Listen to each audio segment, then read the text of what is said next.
মনে মনে অপর ব্যক্তি সুন্দরী মায়া দেখলে ঘৃণা করবা, আর নিজের দ্বারা তুমি মনে করবা যে ওরই আমার একটা দুনিয়ার একটা বস্তু, আর তাকে কোনো সময় এই মন দিয়া কষ্ট দিও না। ধন যদি না দিতে পারো ক্ষমতা কম করায়, তারা মন দিয়ে হলো তারা সন্তুষ্ট রাখবা, সুখী রাখবা, যাতে গা হ্যাঁ অন্যদিকে চোখ না যায়। অন্যদিকে চোখ গেলে এই লোকের জীবনে হবে আর কামাই করলে আর শান্তি হবে না, গড়াইলে ঘুম হতো না, কোনো কিছু না।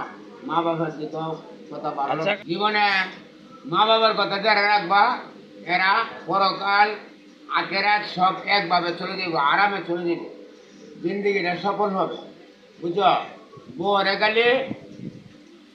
গালি দিবা কে মন, আর কামাই করিয়া মারা তো দিবা দন, আনামত থাকবো। বউরা মন না দিলে বউ থাকতো না, মারা তো দন না দিলে মা তোমাকে একটা দোয়া করবো না, জীবনে তোমার ক্ষতি হবে। আর মার কাছে টাকা পয়সা দিবা, দোয়া টুকাইবা, পকেটের টাকা দিব না, তোমার কমবে না, ব্যাংক ব্যালেন্স কমবো না, আর তোমার মান সম্মান মারার মতো কোনো লোকের বাবারও ক্ষমতা নাই।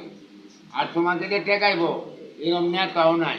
একবার মার মুখ দেখতে আইবা, যতক্ষণ আবার মার মুখ না দেখবা অতক্ষণ যদি মনে করো যে সামনে একটা বাঘ পড়ছে, এর বাঘ রাস্তাটা ছাড়িয়ে দিতে হবে, এছাড়া উপায় নেই। মানে এটা হলো আল্লাহ তাল্লাহর পবিত্র কোরআনে লেখা আছে যে আল্লাহর পরে দিল তোমার মা আর বাপ।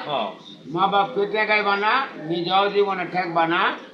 শ্রদ্ধার যোগ্যতা শুধু করলে মা বাপ, আর এক মুহূর্ত হলো